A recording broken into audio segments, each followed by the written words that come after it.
প্রিয় দর্শক, অটিজম বা অটিস্টিক বেবি যাদের আছে আসলে তারাই জানে এই বিষয়টার আসলে গুরুত্ব এবং এই বিষয়টার অনেক কিছু। বাট আমরা যদি আমাদের সমাজের দৃষ্টিকোণ থেকে দেখি, আমাদের অ্যাওয়ারনেসের জায়গা থেকে দেখি, যদি আর্লিয়েস্ট পিরিয়ডে অটিজম ডায়াগনোসিস করা যায় কিংবা প্রিভেনশনের কোনো ওয়ে আমরা যদি বের করতে পারি, তাহলে কিন্তু অটিজমটা আর আমাদের সবার জন্য কোনো ধরনের বার্ডেন না, এটা হচ্ছে আশীর্বাদ হিসেবেই দেখা দিবে বলে আমরা বিশ্বাস করি। আমি ডক্টর শ্রাবণ তৌহিদা আপনাদের সবাইকে অনেক অনেক শুভেচ্ছা এবং স্বাগত জানাচ্ছি স্বাস্থ্য পরামর্শে। বুঝতেই পারছেন আজকে আমি কথা বলবো অটিজম নিয়ে এবং এটার প্রতিকার প্রতিরোধের উপায় নিয়ে। যিনি এই বিষয়ে এক্সপার্ট তিনি আছেন আমার সাথে, তিনি আমার সাথে কথা বলবেন। আমার সাথে আছেন doctor Taushiba Rahman, child specialist at the same time autism specialist, Shishu Bikash কেন্দ্র, ঢাকা মেডিকেল কলেজ। হ্যালো আপু, কেমন আছেন? আছি আলহামদুলিল্লাহ, আপনি ভালো আছেন? আমি অবশ্যই অনেক ভালো আছি এবং আজকে অনেক ইম্পর্ট্যান্ট একটা বিষয় নিয়ে কথা হবে। আমার মনে হয় অটিজম নিয়ে অনেক মানুষ, ইভেন দো এডুকেটেড মানুষরাও অনেক কিছু জানে না। ফার্স্ট অফ অল আমি জানতে চাই যে আজকে যে ইম্পর্ট্যান্ট বিষয়টা নিয়ে আমরা কথা বলবো, অটিজম বলতে আসলে আমরা কাদেরকে বুঝি? অটিজম শব্দটি হলো একটি নিউরো ডেভেলপমেন্টাল ডিসঅর্ডার। এটা কোনো ডিজিজ না, এটি হচ্ছে একটি অবস্থা। এবং একটা শিশু যখন বড় হতে থাকে তখন কিন্তু শিশুটি ওজনে বাড়তে থাকে এবং দৈর্ঘ্যে বাড়তে থাকে। এবং আমাদের ব্রেইনের যে সেলগুলো আছে এগুলোকে আমরা বলি নিউরন। ওই নিউরনগুলো তৈরির সময় ডিউরিং দ্য প্রেগনেন্সি পিরিয়ডে যখন এই নিউরনগুলো তৈরি হতে থাকে, সেই নিউরন তৈরির যে বিকাশ, তখনই কিন্তু সমস্যাটা হয়। অটিজম শব্দটা এসেছে অটোজ শব্দ থেকে, মানে নিজস্ব ভাষায়, নিজের গতিতে, নিজের প্রক্রিয়া, নিজের পৃথিবীতেই শিশু থাকবে। এছাড়াও আমরা যেটা বলি যে আসলে অটিজমের যে লক্ষণ বা কারণগুলো কিন্তু এখনো নির্ণয় হয়নি সঠিকভাবে, এবং বিজ্ঞান কিন্তু এগুলো নিয়ে এখনো গবেষণা করছে। না, আমি ফার্স্ট অফ অল জানতে চাইলাম, আপনি বললেন যে অটিজম আসলে কোনো ডিজিজ না, এটা একটা অবস্থা। জি, এটা একটা অবস্থা, কিন্তু এই অবস্থাটা মানে আর্লিয়েস্ট পিরিয়ড কখন আমরা ডায়াগনোসিস করতে পারি? যেহেতু ডিউরিং প্রেগনেন্সি এটা অলরেডি শুরু হয়ে যায়, কখন ডায়াগনোসিস করি? যে আমাদের প্রত্যেকটা অসুখ বা অবস্থার বেলায় আমরা বলি রেড ফ্ল্যাগ সাইন যেগুলো। তো শিশুদের বেলায়, অটিজমের বেলায় আমরা যেটা বলি যে যেই শিশুটা 1 বছর বয়স হয়ে গিয়েছে, এখনো পয়েন্টিং করছে না। পয়েন্টিং মানে তার ইন্ডেক্স ফিঙ্গার বা পয়েন্টার দিয়ে সে কিছু নির্দেশনা দিচ্ছে না, উইদাউট স্পিচ। বাচ্চাটার কথা নাই আসতে পারে 1 বছরের মধ্যে, কিন্তু পয়েন্ট করছে না, 1 বছর হয়ে গিয়েছে। যে শিশুটা 18 মাস হয়ে গিয়েছে, সে এখনো সিঙ্গেল ওয়ার্ড বলতে পারছে না। এবং সেটা হতে হবে অবশ্যই অর্থপূর্ণ, মানে গ্লাসকে দেখলেই গ্লাস, মাকে দেখলেই মা, জামা দেখলেই জামা, এরকম। এখানে আবার একটু কথা আছে যে ইকো করা যাবে না। যেমন আমি বাচ্চাকে বললাম যে কি করছো, সেও বলবে কি করছো, এটাকে আমরা বলি ইকো। তো এই সাউন্ডগুলো বা এই ওয়ার্ডগুলো যদি আসে, তবু কিন্তু সেটা আমরা বলি রেড ফ্ল্যাগ সাইন, মানে এই ইকো থাকা যাবে না। এছাড়াও বলি যে 2 বছর হয়ে গিয়েছে, একটি শিশু এখনো 2 শব্দ জোড়া লাগিয়ে শব্দ বলতে, বাক্য তৈরি করতে পারছে না। যেমন কোলে নাও, বাইরে যাব, এগুলো বলতে পারছে না। এছাড়াও আরেকটা ওয়ার্নিং যে ইস্যু আছে, সেটা হলো যে কোনো একটা বয়সে সাধারণত দেখা যায় যে 1.5 বছর থেকে 2 বছর বা 2.5 বছর বয়সে শিশু তার অর্জিত দক্ষতাগুলো হারিয়ে ফেলছে। মানে আগে সে কথা বলতে পারতো, ইন্টারঅ্যাক্টিভ ছিল, সে তার মনের ভাব প্রকাশ করতে পারতো হয়তো পয়েন্টিং করে বা সাউন্ড তৈরি করে অথবা ওয়ার্ড বা সেন্টেন্স দিয়ে। হঠাৎ করে শিশুটা কেন যেন সব কিছু হারিয়ে ফেলছে। সো এই সাইনগুলো যদি থাকে তাহলে আমরা ধরে নিই বাচ্চার মধ্যে অটিজমের লক্ষণ থাকতে পারে। তখনই আমরা বলি যে নিউরোলজিস্ট অথবা শিশু বিকাশ বিশেষজ্ঞের পরামর্শ নেওয়ার জন্য। এটার কোনো অ্যাকচুয়াল কজ আমরা জানতে পারিনি এখন পর্যন্ত, কিন্তু এই কজটাই আসলে মানুষ জানতেও চায়, বুঝতেও চায়। কি আসলে প্রিডিসপোজিং ফ্যাক্টর রয়েছে? আসলে যে রোগের এখনো পর্যন্ত সুনির্দিষ্ট অর্থাৎ স্পেসিফিক কোনো কজ বের হয় না, সেক্ষেত্রে কিন্তু আমরা মাল্টিফ্যাক্টরিয়াল কজ বা রিস্ক ফ্যাক্টরস বলি অনেকগুলো।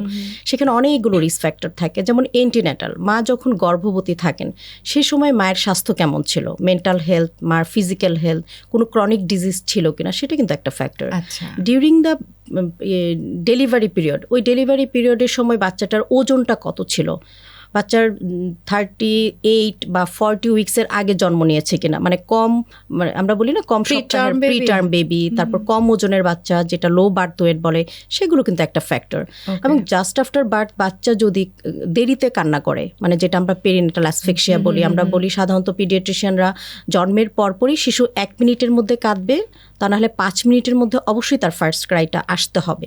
তো সেটা যদি সে ডিলে থাকে বা খিঁচুনি যদি থাকে জন্মের পরে, মা যদি এস্টাবলিশ করতে না পারেন ব্রেস্ট ফিডিং, অর্থাৎ এক্সক্লুসিভ ব্রেস্ট ফিডিং না থাকলেও কিন্তু দেখা গিয়েছে যে অটিজমের একটি কারণ বলা যায়। এছাড়াও জেনেটিক ফ্যাক্টরস তো আছে, কিছু কিছু সিনড্রোম আছে যে সিনড্রোমে কিন্তু অটিজমের মাত্রা এবং লক্ষণগুলো বেশি দেখা যায়, যেমন ডাউন সিনড্রোম মোস্ট কমন আমাদের বাংলাদেশেও কিন্তু। আরেকটি সিনড্রোম আছে ফ্রেজাইল এক্স সিনড্রোম, সেটা একটু less common, but down syndrome is the most common. এছাড়া বলি যে আমরা যেই শিশুটার হচ্ছে জেনেটিক মানে তার পরিবারে মানে আদার্স মেম্বারের মধ্যে আছে বা তার টুইন বাচ্চা ছিল, আগের বাচ্চাটা বা টুইনের একটা বাচ্চা অটিজম, সেকেন্ড বাচ্চাটার হতে পারে। তারপরে বলা হয় যে প্যাটার্নাল অ্যাডভান্স এইজ, যেটা আমরা সাধারণত যে ম্যাক্সিমাম রোগের বেলায় দেখি মায়ের advance age is the main factor or causative factors, but অটিজমের বেলায় বলে বাবার বয়সটা যদি অ্যাডভান্স হয় 40 অথবা 45 উপরে দেখা গিয়েছে যেই বাবারা মানে বাবা হয়েছেন তাদের বেলায় অটিজমের সংখ্যাটা একটু বেশি। আচ্ছা, এর লক্ষণগুলো কি কি? একটা বাচ্চার মধ্যে কখন আমরা বলবো যে তার অটিজম রয়েছে? অটিজম আমরা 3টা ভাগে ভাগ করি। প্রথমত হচ্ছে 3টি কম্পোনেন্ট নেওয়া হয়, socialisation, communication and behaviour.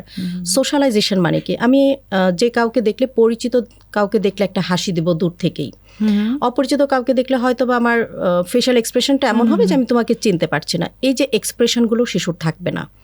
Communication হলো ভার্বাল নন ভার্বাল দুইভাবেই কিন্তু আমরা, এছাড়া কিন্তু আসলে আমাদের হিউম্যান বিং এর কমিউনিকেশনের কোনো ওয়ে নাই। তো অটিজমের বেলায় দেখা গিয়েছে ভার্বাল এবং নন ভার্বাল দুইটা কমিউনিকেশনে তাদের গ্যাপ এবং রেস্ট্রিকশন থাকে। ওরা শব্দও তৈরি করতে পারে না বা কোনো জেস্টার পোস্টারের মাধ্যমেও মনের ভাবটা প্রকাশ করতে পারে না। That is verbal and non verbal দুইটা ওয়েতে তাদের প্রবলেম থাকে। তবে এখানেও কিছু কথা আছে, কিছু কিছু শিশুর বেলায় আমরা দেখেছি যে সে ইকো করে, ইকো মানে কথাটা রিপিট করছে, তখন প্যারেন্টসটা মনে করে যে আমার বাচ্চার তো ভোকাবুলারি অনেক বেশি। আমরা শুনেছি অটিজমে তো কথা বলতে পারে না, কমিউনিকেশন গ্যাপ, বাট আমার বাচ্চা সব বলতে পারে, আমি যেটাই বলি সেটাই সে বলছে, দ্যাট ইজ রিপিট করছে। হ্যাঁ, তো এটাও আমাদের মাথায় রাখতে হবে। আবার দেখা গেছে কিছু কিছু শিশুর ইডিওসিনক্রেটিক কিছু সাউন্ড, নিজস্ব বানানো কিছু শব্দ থাকে যেটা বোঝা যায় না। কোনো কোনো প্যারেন্টস সেটাকে ধরে নেয়, ওই সাউন্ডগুলোকে ধরে নেয় সে মা ডাকছে বা বাবা ডাকছে।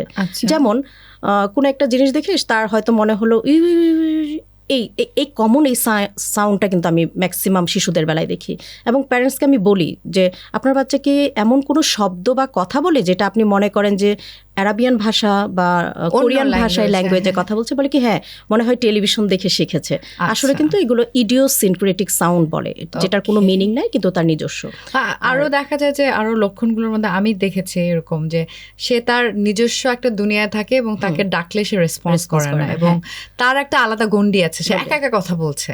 তো এটাও মানে একা একা কিন্তু কথা বলছে সে, কিন্তু সেটা যদি মিনিংফুল কথাও হয়, এটা কি সাইন কিনা আমি আপনার কাছ থেকে জানবো আরো ডিটেলস একটা ব্রেক থেকে ফিরে আসবে পরে।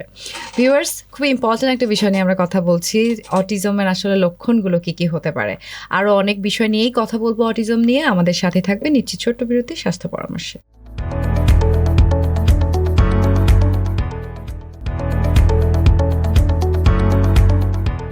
ওয়েলকাম ব্যাক, সাথে আছে আমি ডক্টর শ্রাবণ তৌহিদা। প্রিয় দর্শক, আপনারা দেখছিলেন স্বাস্থ্য পরামর্শ। আমরা কথা বলছিলাম অটিজম নিয়ে, অটিজমের লক্ষণ নিয়ে কথা হচ্ছিল, এবং যিনি কথা বলছিলেন তিনি অবশ্যই এই বিষয়ে এক্সপার্ট, ডক্টর তৌশিবা রহমান। আরও একবার ওয়েলকাম করছি আপনাকে। লক্ষণের যে কথাগুলো বললাম, যে মিনিংফুল ওয়ার্ড বলতে পারছে একটা বাচ্চা কিন্তু সে নিজস্ব একা একা, এটাও কি কোনো লক্ষণ কিনা? না, এখানে একটি কথা আছে, যেমন সোশ্যাল কমিউনিকেশন আমি বলেছিলাম যে, এবং প্রথম দিকে বলেছিলাম যে অটোজ মানে সে নিজের জগতে নিজের মতো করে থাকতে পছন্দ করে, এবং এই সোশ্যালাইজেশনে একটা কথা সেটা হলো যে পরিচিত অপরিচিত কেউ তাকে মানে আসলো কি গেল সে বদার করছে না, দ্যাট মিনস সে কিন্তু নিজের জগতে আছে, তার নাম ধরে ডাকা হচ্ছে সে রেসপন্স করছে না। তার সমবয়সী শিশুরা তার পাশ দিয়ে ঘুরে বেড়াচ্ছে, মজা করে খেলছে, সে কিন্তু পার্টিসিপেট করছে না, কিন্তু কোনো একটা জিনিস হাতে নিয়ে সে তার মতো করে এই যে আপনি বললেন কথা বলছে, এই কথাগুলোই ইডিওসিনক্রেটিক। সে নিজের মতো এই যে এই সাউন্ডগুলোই কিন্তু করতে থাকে। কেউ যদি খুব মানে আমি এই আজকের এই প্রোগ্রাম দেখার পরে কেউ যদি খুব নিবিড়ভাবে দেখে, এই সাউন্ডগুলো কিন্তু বাচ্চা করে, আপনি কোনো মিনিং বের করতে পারবেন না, জাস্ট এই সাউন্ডগুলো করে, দ্যাট ইজ দ্য ইডিওসিনক্রেটিক সাউন্ড। আর বিহেভিয়ারের বেলায় যেটা আমরা বলি, সে এই বিহেভিয়ার কিন্তু সেই বিহেভিয়ার না যে ম্যানার্স জানা, আপনাকে সালাম দিল কিনা, আপনাকে দেখে সে উঠে দাঁড়ালো কিনা সেটা না। এই বিহেভিয়ারে থাকে অটিজম শিশুদের 5টি ইন্দ্রিয়তে সমস্যা। যেমন আমরা জানি যে আমাদের টাচ, আমাদের ভিশন, আমাদের হিয়ারিং প্রত্যেকটা তাদের ইন্দ্রিয়তে সেন্সরি প্রবলেম থাকে। কারো হাইপো, কারো হাইপার। দ্যাট ইজ যে আমরা কিন্তু আজানের শব্দ বা ফ্যানের শব্দ আমাদের কিন্তু কমন একটা সাউন্ড।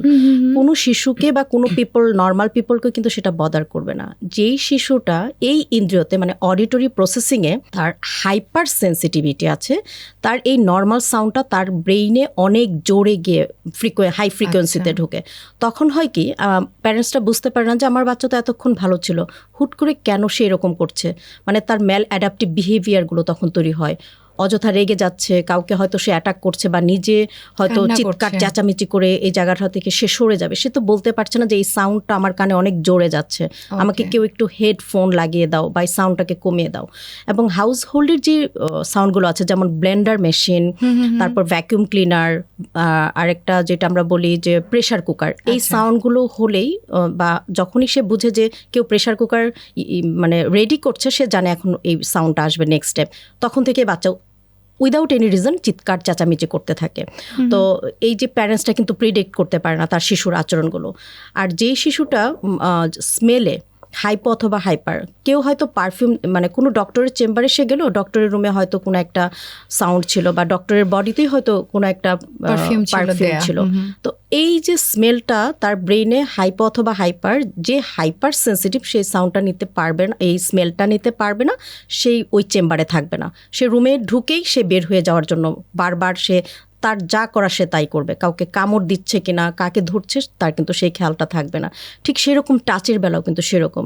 এই টাচ শুধু আমি তাকে ধরছি কিনা, এক্সামিন করছি কিনা সেটা নয়, শিশুর যে ড্রেসের যে ফ্যাব্রিক্সগুলো আছে, কি ফ্যাব্রিক্সের ড্রেস আমি তাকে পরাচ্ছি, সেটাও কিন্তু তাকে বদার করে।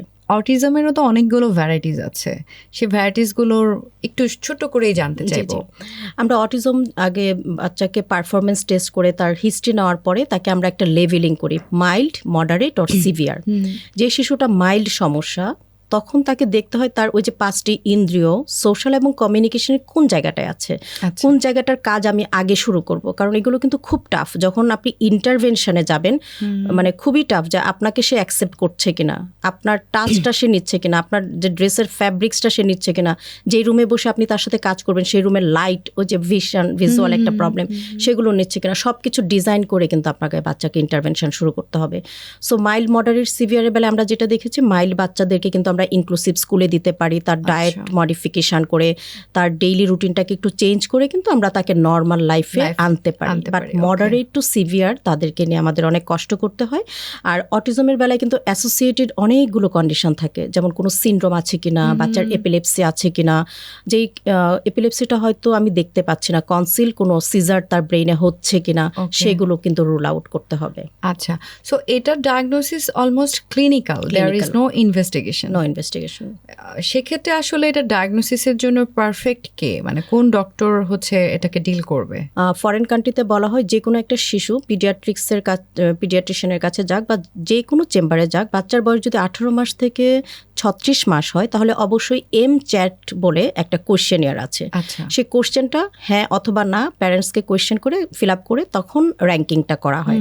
আমাদের দেশে আমরা চ্যাটটা করি যাদেরকে আমরা মানে সাসপিশিয়াস অফ অটিজম বা developing to autism spectrum disorder, সেই ক্ষেত্রে আমরা চ্যাট করি। পরবর্তীতে আমাদের আরও কিছু টুলস আছে, DSM-5 ক্রাইটেরিয়া। ওই ক্রাইটেরিয়াতে অনেকগুলো আমাদের পয়েন্ট আছে, সেই পয়েন্টগুলো সবগুলো আমরা ইয়েস নো করে করে আমরা দেখি যে কোন সোশ্যাল কমিউনিকেশন বিহেভিয়ার কোনটাতে সে ইয়েস নো কত পেয়েছে।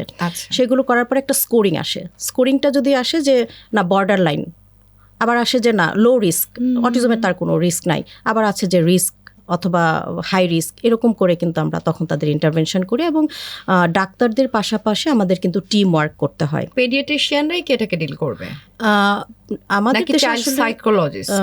আমাদের দেশে যেটা হয় নিউরোলজিস্ট এবং শিশু বিকাশ চাইল্ড ডেভেলপমেন্ট স্পেশালিস্ট ডক্টর যারা তারা এই কাজটা করেন। Okay. আর সাথে চাইল্ড সাইকোলজিস্ট থাকবেন, সাইকিয়াট্রিস্ট থাকবেন, ডায়েটিশিয়ান থাকবেন, ডেভেলপমেন্টাল থেরাপিস্ট থাকবেন, ফিজিওথেরাপিস্ট যাকে প্রয়োজন হয়। বাংলাদেশে আসলে অটিজমের বাচ্চাদের জন্য স্পেশালাইজড সেন্টারগুলো কোথায় এবং কতগুলো আছে? ঢাকা কেন্দ্রিক আছে খুবই কম, তো সারা বাংলাদেশে তো গভর্নমেন্ট পর্যায়ে 35টি সরকারি মেডিকেল কলেজ, 24টি মেডিকেল কলেজ এবং 11টি হচ্ছে উপজেলা হেলথ কমপ্লেক্স আছে শিশু বিকাশ কেন্দ্র নামে। আচ্ছা। এবং গভর্নমেন্ট পর্যায়ে একমাত্র এই 35টি শিশু বিকাশ কেন্দ্রের জাস্ট 10 টাকার একটা টিকিট কেটে কিন্তু এই মানে এক্সক্লুসিভ সার্ভিসটা পাচ্ছে। আর নন গভর্নমেন্টে আমাদের আছে যেমন বাংলাদেশ মেডিকেল ইউনিভার্সিটি, যেটা আমরা আগে পিজি হসপিটাল নামে চিনতাম, স্কোয়ার হসপিটাল আছে, এভার কেয়ার হসপিটাল আছে, তারপরে আইসিএমএইচ মাতোয়াইলে আছে, তারপরে আর্মিদের একটা আছে যে ইয়েতে প্রয়াস আচ্ছা। বলে ওখানে আছে। আপনি বলছেন এটা কিন্তু অনেকে জানেও না যে বাংলাদেশে এতগুলো সেন্টার আছে বা এটার স্পেশালাইজড অনেকগুলো মানে সরকারি এবং বেসরকারি সব জায়গায় আছে। জি। নিয়ার বাই আমরা যদি একটু চোখ কান খোলা রাখি তাহলে আমার মনে হয় এটা আমাদের জন্য, আমি শুরুতেই বলেছি যে বার্ডেন হবে না, বার্ডেন হওয়া উচিতও না।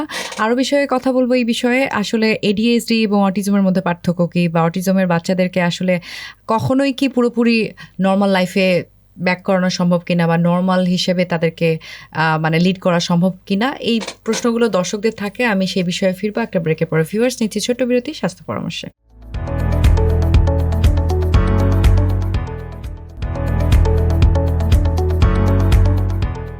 Once again, welcome back. This is me, Dr. Stapana Tauhida, and you're watching Bijou Television. Viewers, আমরা কথা বলছিলাম অটিজম নিয়ে এবং স্বাস্থ্য পরামর্শে এই মুহূর্তে আমার সাথে যিনি আছেন তিনি তো অবশ্যই আপনারা সবাই দেখেছেন এতক্ষণ, ডক্টর তৌশিবা রহমান।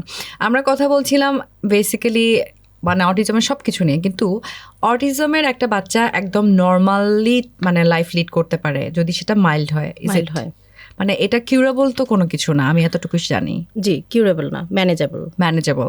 আচ্ছা, অটিজমের জন্য একটা মায়ের প্রেগন্যান্সি পিরিয়ডে তার কি কি নিয়ম মেনে চলা উচিত? আসলে যেই কন্ডিশনের জন্য কোনো স্পেসিফিক কজ এখনো আমরা বিজ্ঞান এখনো যেটা ডিসকভার করতে পারে নাই, সেক্ষেত্রে আমরা বলি যে আপনার বিহেভিয়ার, আপনার ডায়েট মডিফিকেশন, আপনার লাইফস্টাইল চেঞ্জ করেন। তো ডিউরিং প্রেগনেন্সি আমরা যদি দুইটা হেলথের কথা চিন্তা করি, mental health and physical health. Physical হেলথের জন্য কিন্তু আমাদের দেশে অনেক ভালো ভালো কিন্তু এন্টিনেটাল কেয়ার যেগুলো আছে, ফার্স্ট 3 মান্থস কয়টা কেয়ার লাগবে, সেকেন্ড ট্রাইমেস্টার, সেগুলো যদি নিতে থাকে, ভ্যাকসিনেটেড যদি হয় একজন মা। এছাড়াও বলবো যে মেন্টাল হেলথের প্রতি কিন্তু মানে খুবই বেশি যত্নশীল হতে হবে। মা প্রপার স্লিপটা নিচ্ছেন কিনা, প্রপার ডায়েট নিচ্ছেন কিনা, এবং মা স্ট্রেস ফ্রি আছেন কিনা, মাকে আমরা স্ট্রেস ফ্রি রাখতে পারছি কিনা। বিকজ স্ট্রেস কিন্তু বিশাল বড় একটা ফ্যাক্টর একটা শিশুর যে কোনো রোগের মানে তৈরি হওয়ার জন্য। আচ্ছা, সো মায়ের মেন্টাল হেলথ আমরা যেটা করি যে ছেলে বাচ্চা হবে না মেয়ে বাচ্চা হবে, এটা মার মধ্যে একটা ঢুকিয়ে দিই, স্ট্রেস দিয়ে দেওয়া।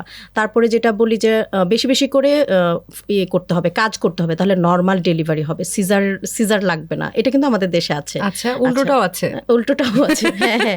তারপরে এখনো কিন্তু পেরিফেরিতে নর্মাল ডেলিভারি করাতে হবে, বাড়িতেই করাতে হবে, কারণ ওর পূর্বপুরুষের সমস্ত বাচ্চা কাচ্চা বাড়িতে হয়েছে, অমুক দায়ের কাছে হয়েছে। তো এটাও কিন্তু আমাদের দেখতে হবে। এখন মা চাচ্ছে যে না আমি সিজার করবো, আমি সেই লেবার পেইনটা নিতে পারবো না, কারণ এখন তো না, কিন্তু এটা কি উচিত মানে আগে থেকে সিজারিয়ান সেকশন তার চিন্তা করে রাখা? না, মা হয়তো মেন্টালি সেট আপ করে রেখেছে যে আমি চাচ্ছি না আমি নর্মাল ডেলিভারি করাবো, আমি সিজার করাবো। তো হোল প্রেগনেন্সিতে মাকে আমরা বলছি না না এটা ঠিক না, এটা কাউন্সেলিং করতে হবে, কিন্তু আমরা তাকে কিন্তু চাপিয়ে দিচ্ছি। আচ্ছা, মা চাচ্ছে তার ডেলিভারিটা হয়তো তার মায়ের বাসায় গিয়ে করবে, কিন্তু আমরা চাচ্ছি না এখানেই হবে, আমার নাতি আমার কাছেই হবে। এই যে কিছু কিছু ছোটোখাটো জিনিস মায়ের ব্রেনে দিয়ে দেওয়া, এবং হরমোনাল ইমব্যালেন্সের কারণে, আমরা জানি যে আপ অ্যান্ড ডাউনের কারণে, সার্জের কারণে কিন্তু হয় কি মার এই ছোট ছোট বিষয়গুলো মার মধ্যে অনেক বড় একটা স্ট্রেস তৈরি করে। যে কোনো ছোটখাটো ডিসিশন আমরা মায়েরটাও শুনতে পারি। অবশ্যই আমাদের টার্গেট যেটাই থাকুক, তিনি হচ্ছে ফার্স্ট প্রায়োরিটি। জি, এটা মাকে একটু আশ্বস্ত করা, তাহলে কিন্তু অনেকটা মেন্টাল স্ট্রেস কমে যাবে 80%। এবং একটা জিনিস আপনি সরাসরি কাউকে না বলার চেয়ে, হ্যাঁ ঠিক আছে আমরা দেখতে পারি বিষয়টা, হ্যাঁ দেখতে পারি, হ্যাঁ ভালো তো বলেছো, তো এটা বলাতে কিন্তু উনি দেখবেন একটা সময় আপনার ডিসিশনটাকেই সে কিন্তু ফাইনাল করেছে। তো আমাদেরকে একটু একটু কনসিয়াস হতে হবে, মানে সেক্ষেত্রে। স্ট্রেসটাকে রিলিভ করতে হবে, লাইফস্টাইলটাকে মডিফিকেশন করতে হবে, প্রেগন্যান্সির সময় ডায়েট এবং মোড অফ ডেলিভারিটা কোথায় হবে, প্লেস অফ ডেলিভারিটা কোথায় হবে, এগুলো আগে থেকে এর সাথে সিজার এবং নর্মাল ডেলিভারি তো কোনো সম্পর্ক নেই? না, আপাতত আমরা সেরকম কোনো রিসার্চ পাইনি। আরেকটা জিনিস জানতে চাচ্ছি যে অটিজমের সাথে এডিএইচডি এটার একটা বেশ মিল রয়েছে, এটা অনেক সময় কনফিউজ করে দেয় ডায়াগনোসিসের ক্ষেত্রে, এটার পার্থক্যটা কোথায়? পার্থক্যটা হচ্ছে ডিমার্কেশনগুলো আসলে খুবই ফাইন। অটিজম আলাদা একটা এন্টিটি, এডিএইচডি আলাদা একটা এন্টিটি। এডিএইচডির জন্য আপনাকে যেগুলো থাকতে হবে, অ্যাটেনশন ডেফিসিট মানে অ্যাটেনশন স্পান কম, এইচডি মানে হাইপার অ্যাক্টিভিটি থাকতে হবে, এবং ইম্পালসিভিটি থাকতে হবে, তিনটা জিনিস। এবং এই হাইপার অ্যাক্টিভিটি আমি বলেছি যে অটিজম শিশুদের কিন্তু বিহেভিয়ারে যখন প্রবলেম থাকে, কোন জিনিসটা তাকে বেশি হাইপার অ্যাক্টিভ করছে আমরা বুঝতে পারছি না, সো হাইপার অ্যাক্টিভিটি তার মধ্যে থাকছে। এবং অটিজমের বেলায় কোমরবিডিটিস অ্যাসোসিয়েটেড অনেকগুলো কন্ডিশন থাকে, সেক্ষেত্রে এডিএইচডিও থাকতে পারে, কিন্তু দেখতে হবে অ্যাটেনশন স্পানটা তার কেমন, ইম্পালসিভিটি আছে কিনা। অটিজম দেখলে আমরা বাচ্চার বিহেভিয়ার, অটিজমে যেহেতু সোশ্যাল কমিউনিকেশন বিহেভিয়ার তিনটাতে প্রবলেম, হয়তো বিহেভিয়ার প্রবলেমটা তার ইস্যুটা অনেক বেশি, সেই ক্ষেত্রে আপনি সোশ্যাল এবং কমিউনিকেশনটা একটু কম দেখতে পাচ্ছেন। এই হাইপার অ্যাক্টিভিটি বা এই বিহেভিয়ার দিয়ে আপনি এডিএইচডি ডায়াগনোসিস করতে পারবেন না। এডিএইচডির জন্য আপনার ওই ক্রাইটেরিয়াগুলো মিট আপ হতে হবে। একটা স্পেসিফিক এইজ আছে, সাধারণত 6 ইয়ার্স বলে, বাট অটিজমের বেলায় আমি বলেছি 18 মাস থেকে 3 বছরের মধ্যে এগুলো চলে আসবে। সো এইজ একটা ফ্যাক্টর, তার যে ফিচার্সগুলো থাকবে সেগুলো একটা ফ্যাক্টর। এবং এডিএইচডির বাচ্চাদের কিন্তু আপনার সোশ্যাল এবং কমিউনিকেশনে কোনো প্রবলেম থাকবে না, শুধু ওই হাইপার অ্যাক্টিভিটি। এবং অ্যাটেনশন স্পান বলতে শুধু পড়াশোনায় যে তার অ্যাটেনশন কম তা কিন্তু না, এই বাচ্চাটা খেলতেও তার অ্যাটেনশন স্পান কম। যে কোনো মজাদার একটা খেলনা তাকে দিয়েছেন, মজাদার খাবার, তার ফেভারিট সং, তার ফেভারিট টয়স যাই দেন না কেন, সেখানেও তার অ্যাটেনশন স্পানটা কম থাকবে। এবং 3টা সেটিংয়ে হতে হবে এডিএইচডির বেলায়, স্কুলে, তার হোমে এবং তার প্লেগ্রাউন্ডে। 3টা জায়গা থেকে তার সেম কমপ্লেইন্সগুলো আসতেছে। কারণ আমাদের দেশের আমাদের প্রত্যেকটা বাচ্চাকে আমরা বলি এডিএইচডি আছে, হাইপার অ্যাক্টিভ চাইল্ড আমার। সো দেখতে হবে এই প্রবলেমসগুলো কি 3টা সেটিংস থেকে আসতেছে কিনা কমপ্লেইনগুলো। সো অনেকগুলো পয়েন্ট আছে এডিএইচডি। মানে তাহলে এডিএইচডির সাথে আসলে অটিজম একসাথে থাকতে পারে, কিন্তু মানে এডিএইচডি এবং অটিজম আসলে আলাদাই আমরা রাখার চেষ্টা করি, বা যেহেতু বয়সের পার্থক্যটাও আছে, বিহেভিয়ারাল পার্থক্য আছে, অনেক কিছুই আছে। আরেকটা জিনিস সম্পর্কে জানবো যে নাউএডেজ যেহেতু আমাদের বাংলাদেশে হচ্ছে বাচ্চারা কেয়ার গিভার বা নানি দাদির কাছেই বড় হচ্ছে, ওয়ার্কিং মা থাকছে, এবং তখন তাদের আসলে স্ক্রিনিং টাইমটা অনেক বেড়ে যায়, এইটার সাথে অটিজমের কি কোনো সম্পর্ক আছে কিনা? খুবই সুন্দর একটি প্রশ্ন। আমরা অটিজম বলি 2 রকমের, একটা হচ্ছে pure autism, neuro developmental disorder, আরেকটাকে বলি হচ্ছে ভার্চুয়াল অটিজম। এই ভার্চুয়াল অটিজম হয় কি, যখন আপনি বাচ্চার সাথে 2 ওয়ে কমিউনিকেশনটা করছেন না, জাস্ট 1 ওয়ে কমিউনিকেশনে বাচ্চাকে আমি ট্যাগ করে রেখেছি, মানে বাচ্চা বসা শিখেছে, তারপর থেকে একটা ট্যাব বা মোবাইল সামনে দিয়ে রেখেছি। এই বাচ্চা কমিউনিকেশন কখনোই 2 ওয়ে করবে না, কারণ সে দেখছে যে তার সামনে যেই জিনিসটা আছে সেটাই তাকে আনন্দ দিচ্ছে, সে একাই কথা বলছে এবং সে আনন্দ পাচ্ছে। সো তার মাইন্ড ওইভাবে সেট আপ হবে, সে অন্য কাউকে এইখানে আর এন্ট্রি দিবে না তার এই ওয়ার্ল্ডে। তো এটা যদি আমরা অফ করে দিতে পারি, ইলেকট্রনিক্স ডিভাইস বা তার ডেইলি স্ট্রাকচার রুটিনগুলো আমরা চেঞ্জ করে দিতে পারি, এই অনুযায়ী বাচ্চাকে ডে কেয়ার বা প্রি স্কুল যদি স্টার্ট করতে পারি, তারপরে যদি দেখি তার ফিচারগুলো আস্তে আস্তে অটোমেটিক্যালি ফিগার আউট হয়েছে, তখন আমরা বলবো যে ভার্চুয়াল অটিজম। আর যদি দেখি যে না, আমরা সব ধরনের ইন্টারভেনশন শুরু করেছি কিন্তু বাচ্চাকে আমরা কোনোভাবেই মানে নর্মালাইজ করতে পারছি না, তখন আমরা ওই ডায়াগনোসিসে চলে যাব, অটিজম স্পেকট্রাম ডিসঅর্ডারে। ওকে, তার মানে ভার্বাল অটিজমও প্রেজেন্ট থাকে, এবং এটা তো আসলে পুরোপুরি ভালো, ভার্চুয়াল অটিজম জি একদম ভালো হয়ে যায়। অটিজমের সাথে আসলে অন্য যে সিনড্রোমগুলোর কথা বলেন যে থাকতে পারে, সেগুলো আর কি কি? একটা তো এডিএইচডি বললেন, আর ডাউন সিনড্রোম। এডিএইচডি একটা condition, Down syndrome is the most common. আর একটা আছে ফ্রেজাইল এক্স সিনড্রোম, ওইটা মানে ফিজিক্যাল কিছু ক্যারেক্টারিস্টিকে আসলে এগুলো আমরা নির্ণয় করে থাকি। আমাদের দেশে আসলে জেনেটিক টেস্টটা ওভাবে করা হয় না, যেহেতু খুবই ব্যয়বহুল এবং রিসোর্স পার্সনস খুবই কম। আর ডাউন সিনড্রোম কিন্তু আমরা জানি ক্লিনিক্যালি আমরা ডায়াগনোসিস করতে পারি, তারপর ক্যারিওটাইপিং তো আমাদের মাস্ট করতে হয় পরবর্তী জেনারেশনের কাউন্সিলিং। ডাউন সিনড্রোম তো আমরা এখন প্রেগন্যান্সিতেও করতে ডায়াগনোসিস করা যায়, প্রেগন্যান্সি পিরিয়ডে করা যায়। তবে অটিজমের জন্য কোনো জেনেটিক টেস্ট বা কোনো কিছু টেস্ট নেই ডিউরিং প্রেগন্যান্সি, আফটার প্রেগন্যান্সি? না, নাথিং ইজ দেয়ার। আর একটা মায়ের যদি একবার অটিজম একটা বেবি হয়, সে কি বারবার হতে পারে? মানে নেক্সট প্রেগন্যান্সিতে সে কতটুকু ঝুঁকিতে থাকে? সাধারণত যে বাচ্চাটা প্রথম বাচ্চাটা কোনো ফ্যামিলিতে যদি অটিজমে আক্রান্ত থাকে, তাহলে বলা যায় যে 1 to 3% নেক্সট বাচ্চার অটিজম হওয়ার সম্ভাবনা থাকে। Okay, so thank you so much. আমি তো চাই যে পৃথিবীতে কোনো মা বাবার যেন অটিজম এই ধরনের কোনো ডায়াগনোসিসের ভেতর দিয়ে যেতে না হয় তার বাচ্চার ক্ষেত্রে, এবং অ্যাট দ্য সেম টাইম যদি অটিজম ডায়াগনোসিস হয়েও যায় তা মানে তাদের ক্ষেত্রে আসলে বার্ডেন না হয়ে বাংলাদেশের পরিবারের ক্ষেত্রে নিজেদের ক্ষেত্রে অন্তর্ভুক্তি যেন আমরা করতে পারি। অন্তর্ভুক্তিটা যেন হতে পারে, বার্ডেন যেন না হয়। থ্যাংক ইউ সো মাচ, খুব সুন্দর করে আপনি এক্সপ্লেইন করেছেন। ধন্যবাদ আপনাকে। প্রিয় দর্শক, এই ছিল আমাদের আজকের স্বাস্থ্য পরামর্শ। হোপফুলি আপনাদেরকে এতটুকু হলেও গাইড করতে পেরেছি। আসলে অটিজম নিয়ে আমরা অনেক এডুকেটেড মানুষরাও কিন্তু ভালোভাবে জানি না, বুঝি না। তো আমার মনে হয় আজকের এই আলোচনা থেকে আপনাদের অনেকটুকুই সাহায্য হয়েছে বা করবার চেষ্টা করেছি আমরা, এরকম চেষ্টাতেই থাকবো। ইম্পর্টেন্ট টপিক এবং ইম্পর্টেন্ট পার্সনকে নিয়ে আমি ডক্টর শ্রাবণ তৌহিদা আবারও হাজির হব স্বাস্থ্য পরামর্শ। Till then, stay good, stay healthy.